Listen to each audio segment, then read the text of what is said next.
Esta é a história de uma revolução. Um fenômeno que se espalhou como fogo no mato por todo o planeta. É uma história de visionários, de jovens rebeldes, de hippies geniais. Eles passaram 2 décadas brigando entre si numa amarga competição que chegou aos tribunais e envolveu espionagem internacional na tentativa de liderar uma nova sensação. Um produto que os jovens de todo o mundo consideravam irresistível, apesar do risco de se tornar um vício. Esse movimento transformou-se no que hoje é uma indústria multibilionária, que fatura mais do que Hollywood e ameaça a posição da indústria de música como o mais lucrativo setor da indústria de lazer. São os videogames, os joguinhos de computador. A história do videogame.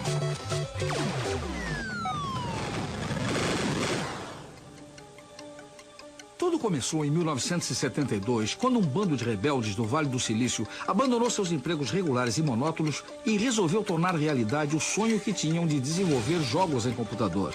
O patriarca era Nolan Bushnell, que tinha 28 anos e conseguiu entrar e vencer nesse negócio com um capital inicial de apenas $500. Ele fundou uma companhia que tinha o nome de jogos de dados que ele mais gostava. Em japonês, quando você vai atacar alguém ou um grupo oponente, você educadamente avisa dizendo Atari. Eu achei que essa palavra poderia ser um nome bom e bem agressivo para uma companhia.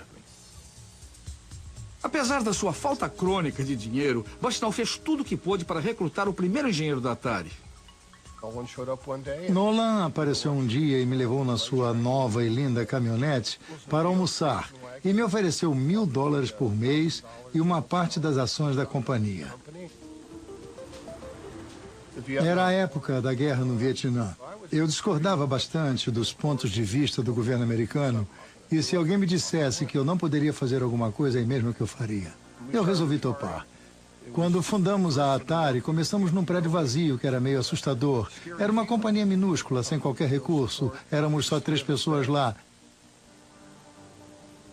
Foi aqui mesmo. Foi nesta pequena oficina que nasceu o Pong, o primeiro videogame de sucesso. Aqui eu montei a primeira máquina de Pong.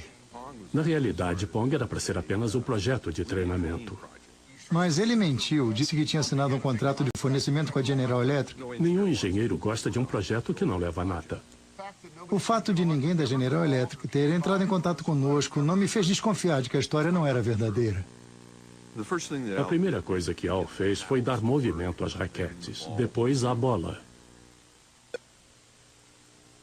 E depois adicionamos a função que fazia o ângulo de rebote da bola mudar de acordo com o ponto em que ele batia na raquete.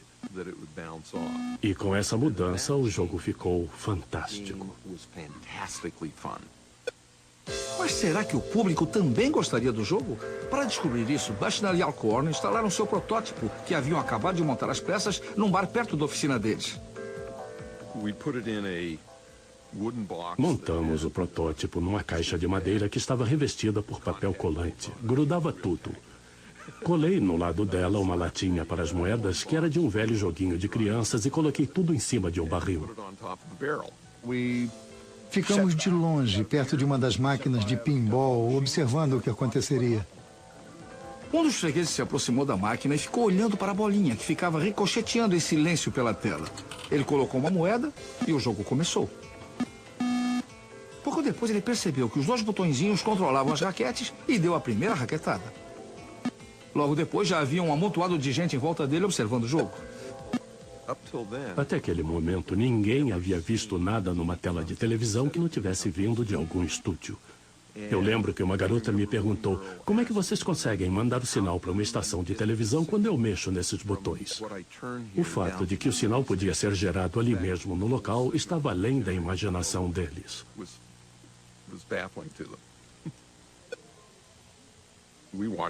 Nós observamos por algum tempo, depois fomos para casa. No dia seguinte, eles ligaram dizendo que a máquina estava quebrada.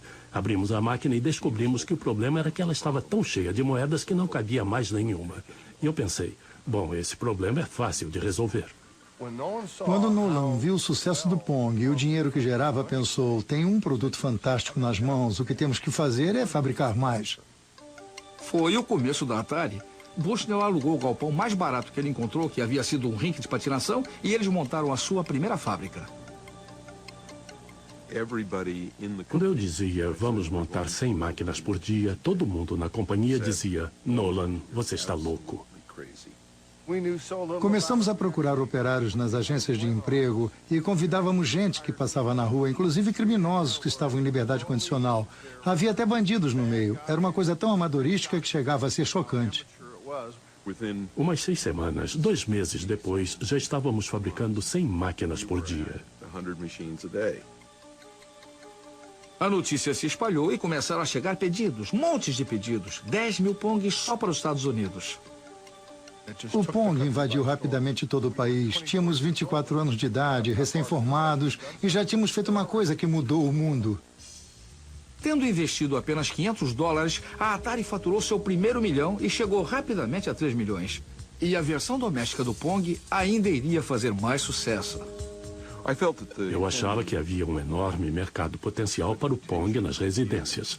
E um dia ela me disse, eu acho que dá para botar tudo isso num chip só e montar um jogo tão barato que todo mundo vai poder ter um em casa. E eu disse, então vamos lá. Esse é um dos primeiros chips do Pong. Toda a lógica que fazia funcionar o jogo operado por moedas foi colocada aqui. E cada chip destes custava uns $10. E a gente montava o jogo e vendia por $100. Encontrar alguém que vendesse o Pong doméstico foi um desafio bem maior. Nenhuma loja de brinquedos do país queria comprar nem ao menos um deles. E aí um dos caras pensou, bem, que tal tentar a seção de equipamentos esportivos da Sears? A Sears pediu 150 mil unidades do Pong doméstico e deveriam ser entregues a tempo de serem vendidos no Natal de 1975. O design era atraente, dirigido tanto a adultos quanto a jovens, e levava a marca dos telejogos da Sears. A Atari arriscava tudo mais uma vez. A Sears aplicou todo o seu poder de marketing para vender o Pong doméstico. A sensação de 1973 nas lojas de joguinhos eletrônicos podia agora ser comprada e levada para casa. Era a última moda. Bastou um único anúncio e eles venderam tudo. Foi uma maravilha. A Atari virou uma grande companhia. Aos poucos, mas de maneira segura, desenvolvemos jogos novos, diferentes. Bushnell focalizou seus esforços mais uma vez nas lojas de joguinhos. Ele queria estar sempre um passo à frente de seus concorrentes. Partíamos do princípio de que não devíamos dar sossego aos concorrentes. Nosso marketing deveria ser melhor, nossa fabricação também. E inovaríamos cada vez mais. Para desenvolver os melhores jogos, Bushnell precisava dos melhores engenheiros. Por isso, ele transformou a Atari na companhia onde era mais divertido trabalhar em todo o mundo. Quando foi recrutado, David Crane tornou-se um grande fã do estilo excêntrico de administrar adotado por Bushnell. Nolan vivia usando a palavra legal. Se achasse que era legal, logo queria fabricar aquilo baseado no princípio de que outras pessoas iriam pensar o mesmo. Bushnell deu inspiração aos seus jovens e brilhantes engenheiros de modo que eles inovassem sempre. Meu raciocínio era que se você acredita mesmo na sua ideia, vá em frente. Tente torná-la realidade. A base de todo o negócio de Bushnell era levar as novas ideias e nenhuma delas deveria ser considerada como louca demais. Cada um deles tinha que bolar umas 2 ideias malucas. A gente chamava isso de adubo. As ideias eram como sementes no adubo. Elas estavam germinando e algumas ganhavam vida. A permissão para que a criatividade fluísse livremente produziu uma série de jogos de grande sucesso, mantendo a Atari na liderança da indústria. Mas aí veio a ação judicial. A acusação era de que Bushnell talvez tivesse copiado de alguém a sua ideia de fabricar os jogos. A ação alegava que, meses antes da fundação da Atari, Bushnell havia visto um jogo numa feira da indústria que era quase idêntico ao Pong. Um projetista de aparelhos de televisão chamado Ralph Baer pensava em desenvolver joguinhos de vídeo desde o início dos anos 50. Em 1966, as ideias dele se cristalizaram quando ele estava esperando um ônibus numa viagem de negócios que fez a Nova York. Quando voltei ao meu escritório na manhã seguinte, foi no dia 1º de setembro de 1966, escrevi um memorando de 4 páginas descrevendo a coisa toda.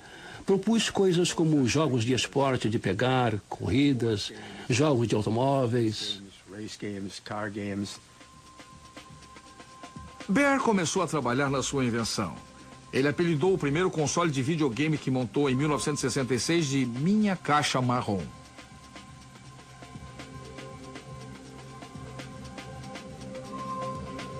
Seu primeiro jogo foi de pegar. Eram 2 pixels se perseguindo pela tela.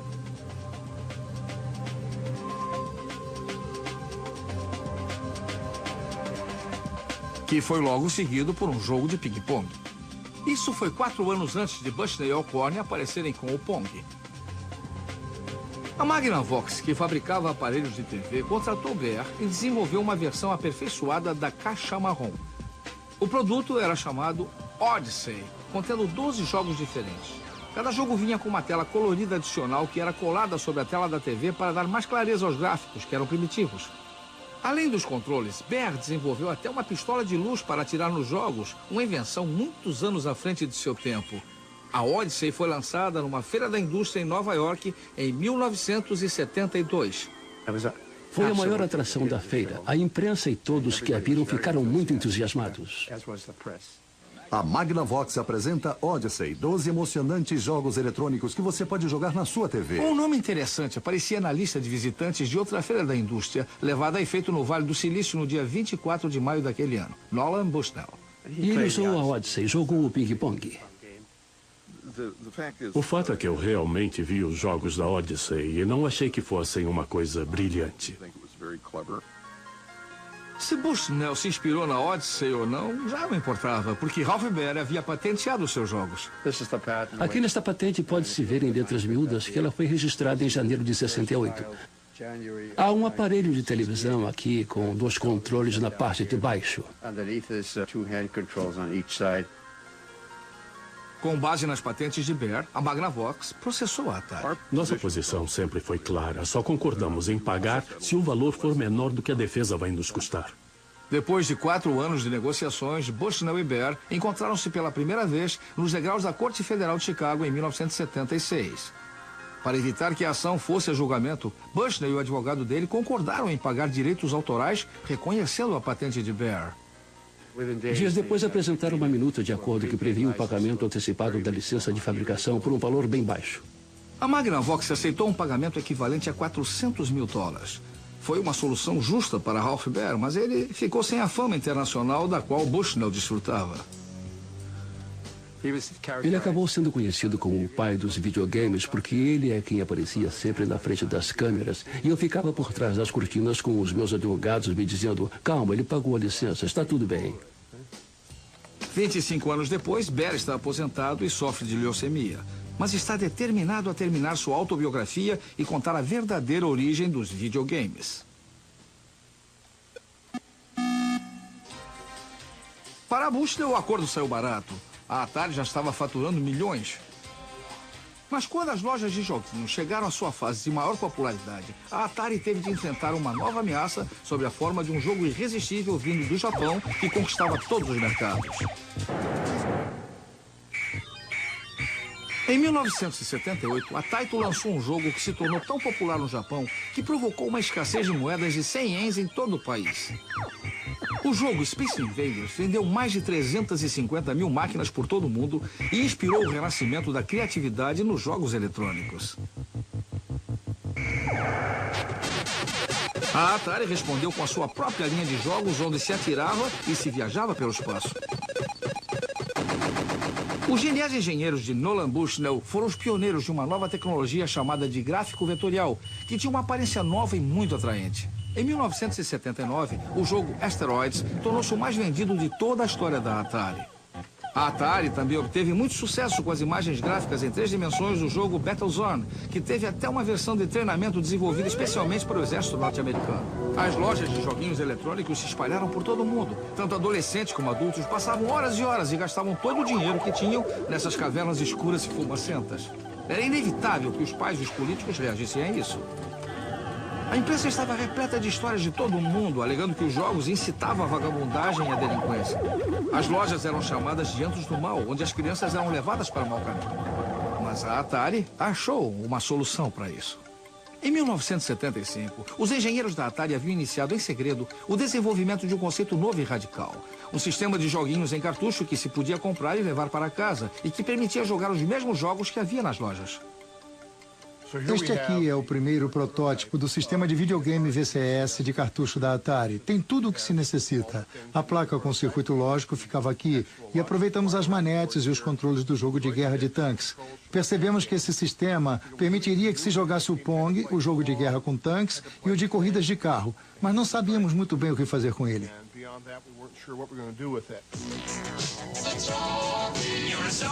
O VCS foi lançado em 1977. Seu acabamento era bonito, em imitação de madeira, os comandos eram muito bem projetados e ele trazia as primeiras manetes para uso doméstico. Como a Atari era líder na produção de máquinas de sucesso para as lojas, eles puderam desenvolver uma série completa de cartuchos de VCS para serem jogados em casa. Virou mania ter esses cartuchos. Em 80, a Atari comprou os direitos da versão doméstica de Space Invaders. Chegou o Space Invaders da Atari. Agora você pode jogar o videogame mais famoso do mundo na sua própria casa. A aeroespacial chega à sua televisão. Naquele Natal foram vendidos milhões de aparelhos VCS para que os adolescentes pudessem jogar Space Invaders em casa.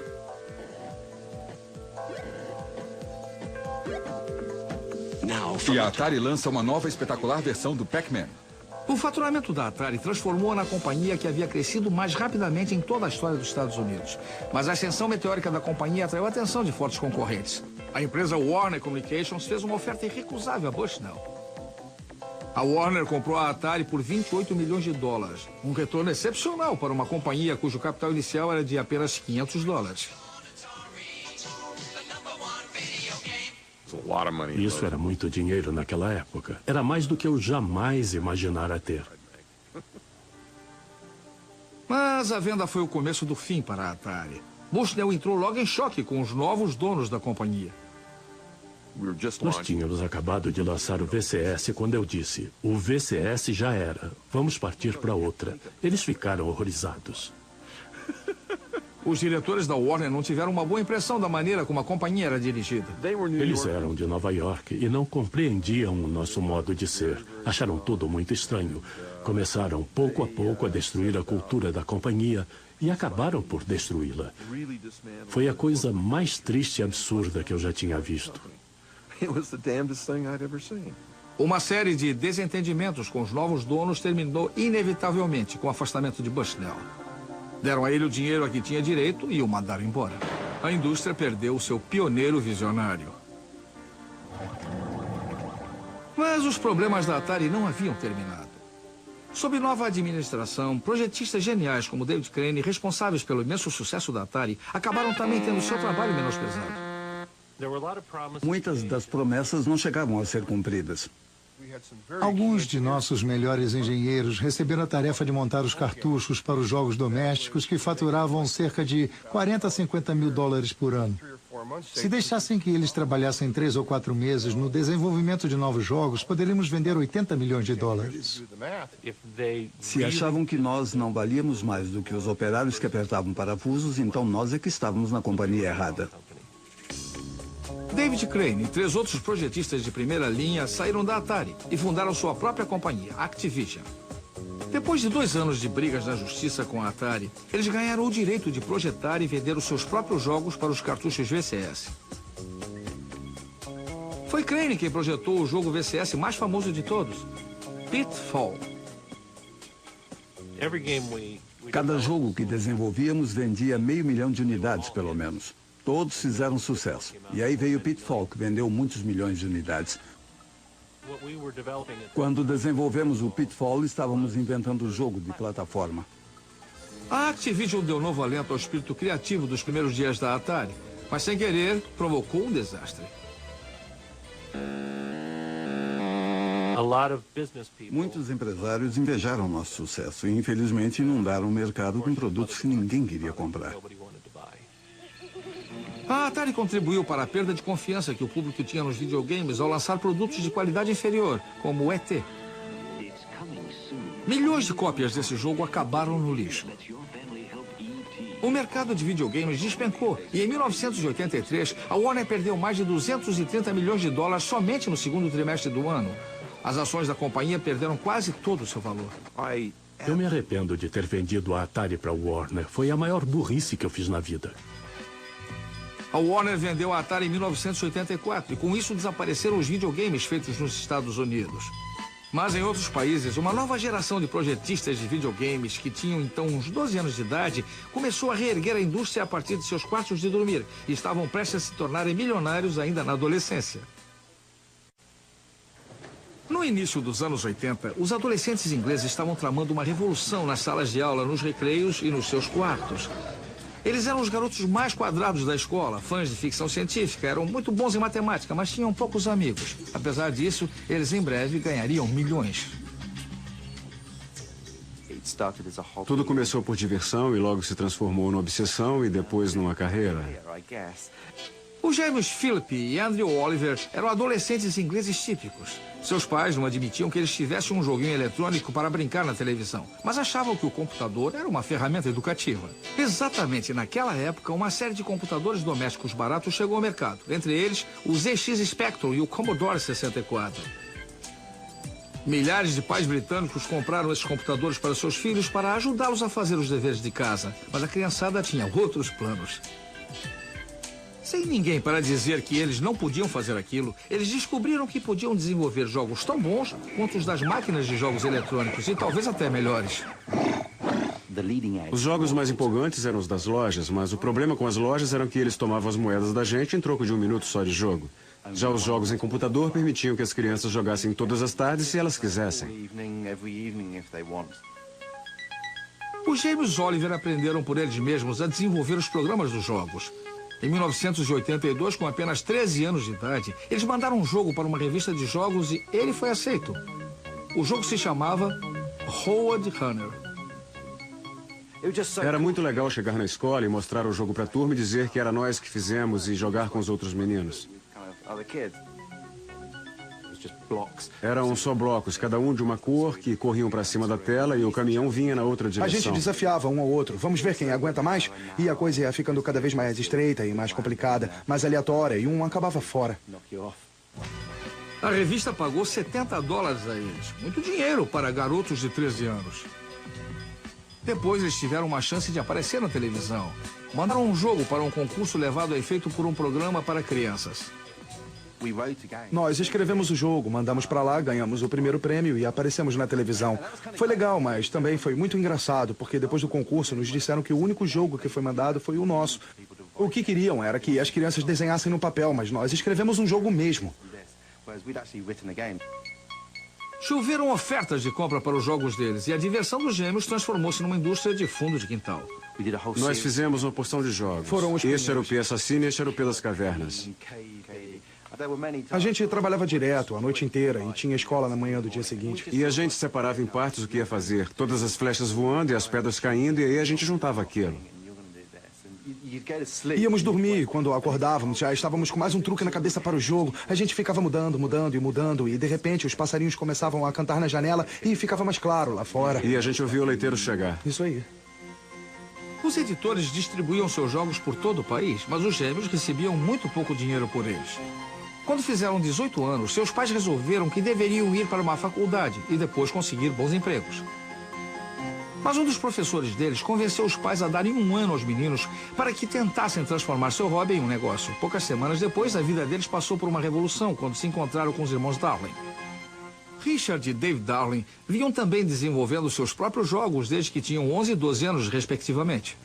Mas eles não estavam satisfeitos com os baixos valores que as companhias de jogos ofereciam aos projetistas adolescentes. Começaram então a vender seus jogos pelo correio e fundaram sua própria companhia, cuja sede era num dos quartos da casa deles. Duplicavam os jogos em fitas cassete, imprimiam os rótulos que eles mesmos desenhavam e chegaram a vender 1 milhão de cópias de jogos. Quando tinham apenas 17 e 18 anos, fundaram sua própria editora de jogos, chamada Codemasters. E na primeira feira que visitaram, eles conheceram os gêmeos Oliver, que tinham 18 anos. Os gêmeos Oliver entraram e fizeram uma demonstração de um dos jogos que eles já haviam desenvolvido. Eles disseram, ótimo, oferecemos a vocês $15 mil por esse jogo. Ficamos embasbacados. Eles disseram que seus queixos caíram e ficaram muito empolgados. Não esconderam sua emoção. Não víamos a hora de chegarmos em casa e não conseguimos dormir. Dentro de mais ou menos um mês, nós escrevemos o Super Robin Hood, que foi direto para o topo da lista dos mais vendidos. No Natal já havíamos vendido 100 mil unidades e ganhamos $15 mil. Ele continuou a vender bem, por isso ganhamos um pouco mais e eu não podia acreditar. Não conseguimos mais parar e começamos a escrever mais jogos para a Codemasters. foi uma das associações de maior sucesso em toda a história dos videogames. A metade de todos os jogos da Codemasters passou a ser desenvolvida por nós. Os gêmeos Oliver estavam trabalhando também num projeto secreto.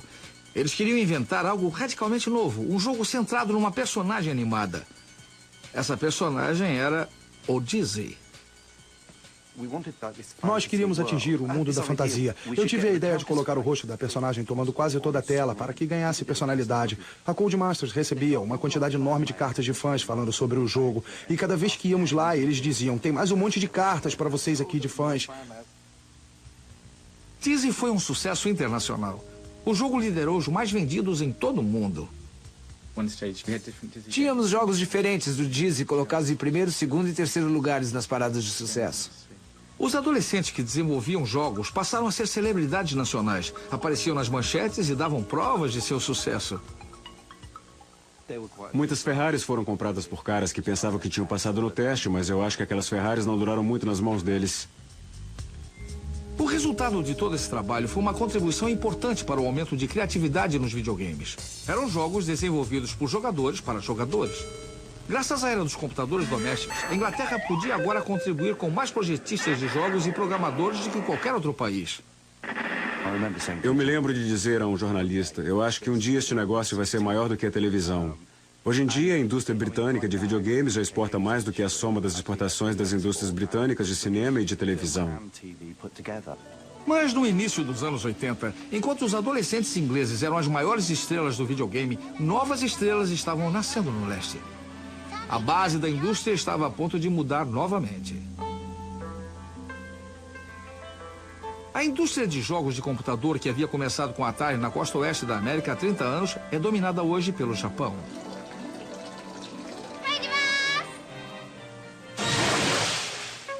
O Japão passou a ser um sinônimo de videogame. Isso se deve basicamente a uma série extraordinária de jogos que giram em torno de personagens, todos eles desenvolvidos nos anos 80 por um único gênio criativo. Desde a época de Walt Disney, nenhuma pessoa foi tão hábil na arte de tocar os corações e as mentes de milhões de crianças por todo o mundo. Seu nome é Shigeru Miyamoto. Em certo momento, eu compreendi que os videogames podem realmente emocionar as pessoas. Desde então, minhas próprias memórias da infância passaram a estar refletidas nos meus jogos. Miyamoto nasceu em Sonebi, uma pequena comunidade rural que fica perto de Kyoto. Quando era menino e vivia na casa de seus pais, uma família tradicional de Sonebi, ele transformou tudo que o cercava num mundo de fantasia a ser explorado. Ele ficava meditando por muito tempo sozinho e também passava muito tempo sonhando acordado. E a maneira como ele brincava quando era criança era uma coisa que ele manteve ao longo da vida e aplicou no seu trabalho. Eu me lembro de como ele descrevia um passeio através de um parque arborizado perto de sua casa e a imaginação dele era realmente extraordinária.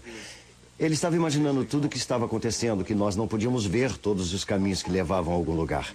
Ele olhava para cima e imaginava que o que estava vendo não era um céu azul. Era, na realidade, um alçapão secreto que levava a um novo mundo.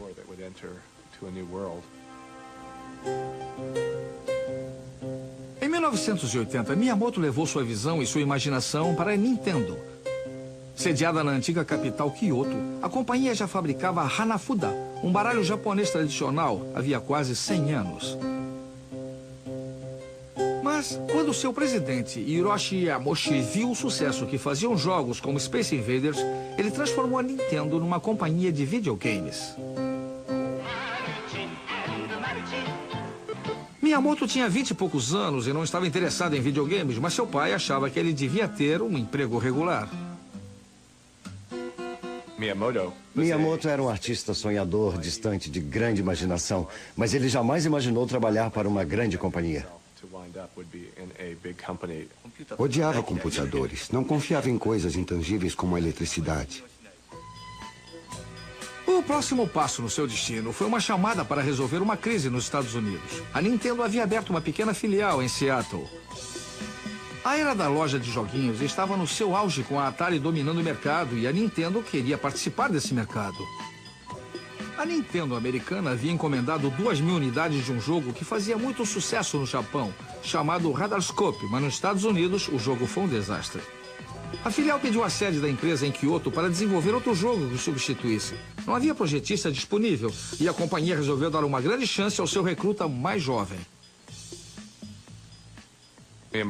Miyamoto ficou desconcertado e acabrunhado com a ideia e começou a pesquisar. Passou algum tempo nas lojas de joguinhos e com crianças que jogavam para entender de que se tratava.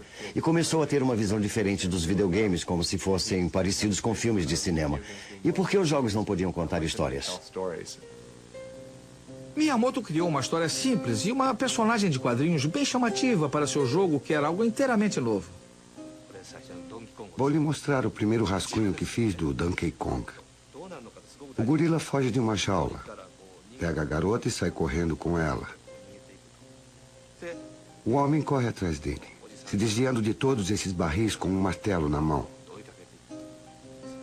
No fim do jogo, abre-se um buraco no chão, o gorila cai no buraco e morre. Para dar vida a essas personagens, Miyamoto teve de usar a tecnologia disponível naquela época. De repente alguém pergunta, como seria o cabelo desse cara? O problema era que ele estava caindo. Você teria de fazer o cabelo subir, ser soprado para cima com a queda, mas os projetistas da época não podiam fazer isso. Miyamoto solucionou esse problema dando a ele um chapeuzinho vermelho. Para dar um toque final, Miyamoto escreveu a música para o jogo e ele foi embarcado para Seattle. Faltava saber se o Donkey Kong teria mais sucesso do que o fatídico jogo Radarscope, que ele deveria substituir.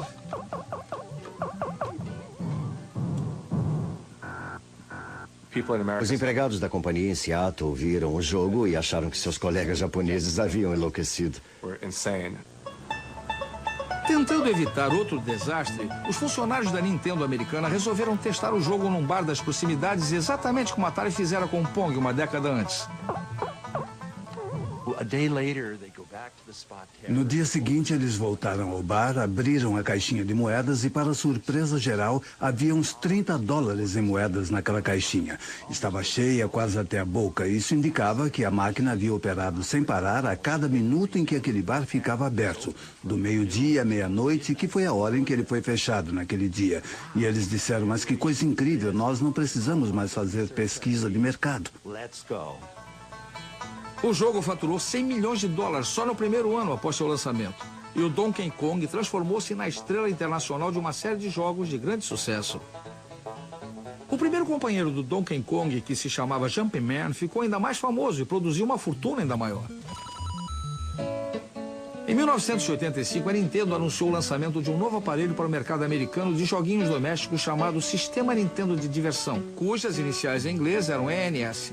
Como isso foi logo depois do colapso da indústria americana de videogames, a maioria dos entendidos no assunto achou que eles tinham ficado loucos, mas a Nintendo tinha uma arma secreta. Miyamoto elevou os videogames a um novo patamar com a sua fantástica criação seguinte.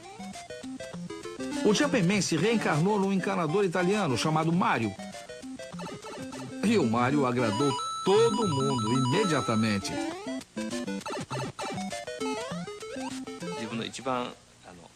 O Mario pode fazer coisas incríveis, como pular muito alto. Mas ele não é o super-homem. Ele se afoga na água e se machuca se cai de um lugar muito alto. Miyamoto criou um mundo para ser explorado pelo Mario, um mundo cheio de tubos, esgotos, beiradas e barrancos íngremes, além de um verdadeiro exército de monstros muito coloridos para que ele os combatesse. O teste da versão inicial foi muito positivo. Depois eu criei o Mariozinho. O jogo ficou mais interessante com os dois. Aí eu fiquei imaginando que espécie de comida poderia transformar o Mariozinho no Mario grande. E foi aí que eu criei um cogumelo vermelho que tinha um aspecto horrível. Ele criava esses universos fantásticos parecidos com Alice no País das Maravilhas. Logo foi lançado outro jogo e Mario virou uma superestrela internacional. Em 1987, uma pesquisa mostrou que ele era reconhecido por mais crianças americanas do que o camundongo Mickey. E aí Miyamoto trouxe à luz sua obra-prima.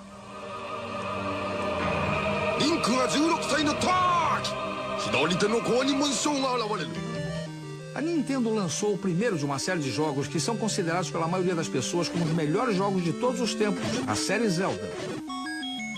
A lenda de Zelda foi além das formas planas e simples níveis.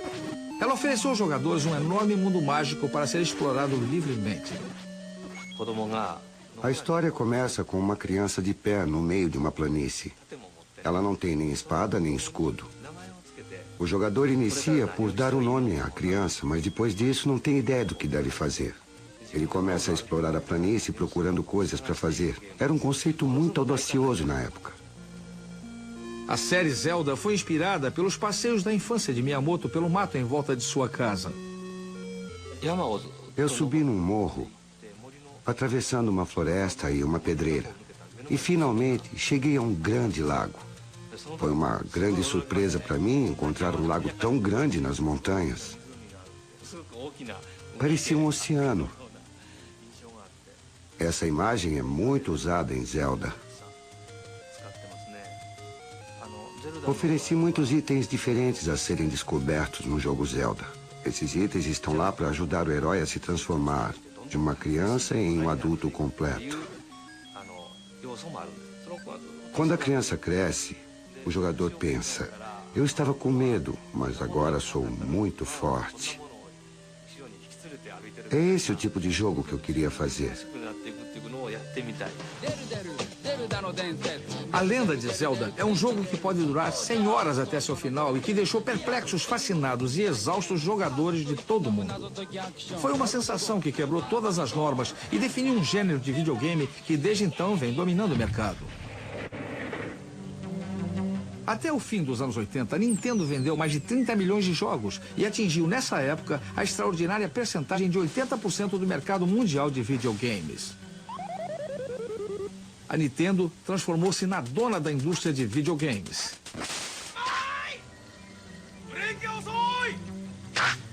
E logo depois iria provar isso com o lançamento de um aparelho novo e radical que iria agradar aos meninos, às meninas e até aos adultos. Só faltava um jogo perfeito para acompanhar o lançamento. Mas para conseguir esse jogo, eles teriam de arrancá-lo das mãos de ferro do serviço secreto russo, a KGB. Nos fins dos anos 80, criou-se por trás da cortina de ferro uma amizade entre dois projetistas de videogames que iria tornar famoso um desses homens e o outro muito rico, além de transformar o Game Boy da Nintendo na máquina de maior sucesso de toda a história. A base daquela amizade era um jogo chamado Tetris. Em 1988, um projetista holandês de videogames e também editor chamado Hank Rogers era importador de novos jogos para o Japão. Eu encontrei o Tetris em 1988 na feira de produtos eletrônicos para consumidores em Las Vegas. Era o que eu fazia. Eu costumava ir a essas feiras e descobrir jogos que eu gostasse e aí eu os trazia para o Japão. O meu negócio era esse. Eu joguei o Tetris e fui embora. Depois voltei e joguei de novo e fui, e voltei e joguei de novo. Eu senti que aquele era um jogo de muita substância. Eu fui atrás dele. Alexei Pajitnov, que mora agora em Seattle, criou o Tetris em Moscou em 1984. Pajitnov estava trabalhando com programas de inteligência artificial e reconhecimento de voz e desenvolveu o Tetris para ser um exercício que permitiria testar um computador novo. Eu sempre me interessei por pequenos quebra-cabeças, jogos e todas essas pequenas diversões matemáticas. O Tetris era baseado num quebra-cabeças russo tradicional chamado Pentaminos. Há 12 formatos diferentes e todas as peças disponíveis são feitas de 5 quadrados. A versão do Pentaminos que Pajitnov desenvolveu tinha peças feitas de 4 quadrados em vez de 5. Ele deu o nome de Tetris por causa da palavra grega tetra, que significa 4. Depois eu escrevi o procedimento que gira tudo em 90 graus. Eu gosto que a coisa funcione quando você aperta os botões e aí me veio a ideia de um jogo em tempo real. A ideia genial de Pajitnov foi transformar o Tetris numa corrida contra o tempo. As linhas completadas eram eliminadas da tela, o que permitia que se jogasse continuamente e indefinidamente. Mas à medida em que as peças desciam mais e mais depressa, o desafio ficava progressivamente mais difícil. Quando o jogo acelera, a mente não consegue mais raciocinar naquela velocidade. Talvez seja o subconsciente que esteja jogando Tetris, mas está jogando mais depressa do que você consegue. É assim como um atleta que vai além de seus limites. Chamamos isso de zona. O Tetris se espalhou pelo bloco soviético até a Hungria, onde foi descoberto por Robert Stein. Stein seguiu para Moscou, onde se encontrou com Alexei Paginov e negociou uma licença para editar o jogo. Por alguma razão que eu desconheço, ele me deu o Tetris original. E a licença me autorizava a editar e publicar o jogo de todas as maneiras. O Tetris transformou-se na maior sensação do Ocidente desde Space Invaders. Quando o Tetris chegava ao escritório, a produtividade caía a zero. Ele acabou sendo banido. Henk Rogers lançou no Japão uma versão do jogo para o aparelho doméstico da Nintendo. Lançamos o Tetris no Natal de 88. Acabamos vendendo 3 milhões de unidades. E foi nesse momento que Henk Rogers foi autorizado a dar uma espiada no Game Boy da Nintendo. Eu disse, acho que tem o jogo perfeito para o Game Boy. Mas Rogers enfrentou uma forte concorrência do Robert Stein para conseguir garantir o direito à venda do Tetris para aparelhos manuais. Eu descobri esse produto, por que não posso vendê-lo? Peguei o primeiro avião. Sem saber, Rogers e Stein voaram para Moscou exatamente no mesmo dia. Eles ficaram no mesmo hotel, mas nunca se encontraram. A televisão não funciona, nem o rádio. Aquilo confirmava a ideia que todo mundo tinha de como eram as coisas atrás da cortina de ferro naquela época. E era assim mesmo, era meio assustador. Rogers foi para Moscou sem saber nada sobre a União Soviética e sem saber falar russo. Ele sabia que estava procurando por uma entidade chamada Elorg e mais nada. Ficou surpreso quando conseguiu contratar com grande facilidade uma intérprete que falava inglês perfeito. Seu nome é Ala. Todos esses caras são agentes da KGB. Não há possibilidade de um intérprete estar lá esperando para ajudar alguém a fazer negócios. Este é o prédio, não é? É, esse é o prédio. Todas as reuniões tinham de ser aprovadas pela KGB e, é claro, eu apareci do nada. Finalmente, o Sr. Belikov desceu e eu expliquei a ele que eu havia publicado o Tetris no Japão e ele disse, em que máquina foi isso? E eu disse que tinha sido para a Nintendo e aí ele falou, mas nós nunca autorizamos ninguém a vender isso. E eu pensei que estava com um problema sério porque... Bem, durante uma boa parte do tempo, no início, ele me considerava um pirata. Mais tarde, naquela mesma manhã, Rogers se encontrou com Alexei Paginov. O nosso convidado era o Sr. Paginov, famoso em todo o mundo. Mundialmente famoso. Mundialmente famoso por quê? Porque... Eu sou Alexei Paginov. Ficamos logo amigos porque quando a gente começa a falar sobre projetos de jogos, você tem algo em comum para conversar. O inglês dele não era essas coisas, mas dava para levar. O Henk foi a primeira pessoa que realmente compreendeu e amou o jogo. Eu senti isso imediatamente. Todo mundo, inclusive o Alexei em Moscou naquela época, tinha uma paranoia sobre a possibilidade de alguém estar escutando uma conversa que não devia escutar. Por isso, todas as vezes em que ele queria realmente falar comigo sobre alguma coisa, ele piscava os olhos ou fazia um sinal e nós íamos para o parque. As negociações para o uso do Tetris em aparelhos manuais finalmente começaram. Havia umas 8 ou 10 pessoas, algumas eram indisfarçavelmente da KGB e a coisa foi real. Lá estava eu naquela sala sendo interrogado sobre tudo. O que Rogers não sabia era que os russos estavam negociando também com Robert Stein em outra sala do mesmo prédio. O meu objetivo era tentar conseguir o máximo em licenças, tudo o que ainda havia para conseguir. Sem que nenhum dos dois soubesse, o presidente da Associação dos Editores da Inglaterra, chamada Mirrorsoft, estava também em Moscou. Ele era Kevin Maxwell, filho do magnata de jornais Robert Maxwell. Kevin estava usando sua influência. Ele dizia, se você não fechar este negócio comigo, meu pai vai ligar para o Gorbachev e vocês vão ter de se explicar. Era assim que ele negociava. Mas Rogers tinha a simpatia do Pajitnov a seu favor e a Nintendo o havia autorizado a fazer uma boa oferta. Foram 4 dias de negociação, mas eles finalmente disseram sim. Pajitnov e Rogers celebraram no único restaurante japonês de Moscou. O negócio transformou Rogers num multimilionário. Eu fiquei com ódio dele, mas ele só fez o que qualquer empresário faria. Naquele dia eu perdi, sei lá, quantos milhões de dólares e fiquei muito irritado com isso. Quem ganhou mais foi a Nintendo. Com o Tetris incorporado ao seu novo produto, ela vendeu 32 milhões de Game Boys em todo o mundo, quase a metade deles para pessoas adultas. Pajitnov tornou-se mundialmente famoso e imigrou para os Estados Unidos. Como cidadão soviético, ele não recebeu nada pelo jogo até 1996, quando as licenças originais expiraram 12 anos após ele ter inventado o jogo. Ele e Rick Rogers são hoje sócios e vendem o Tetris para uma nova geração de jogadores numa nova geração de hardware. Com o Tetris, a indústria de videogames atingiu a maturidade e a Nintendo passou a ser, por um determinado período, a mais poderosa empresa de entretenimento do planeta. Partindo de suas origens humildes, a cultura dos videogames evoluiu a um ritmo incrível, graças à visão e à criatividade de seus grandes pioneiros. Eles sempre compreenderam como a raça humana gosta e precisa jogar.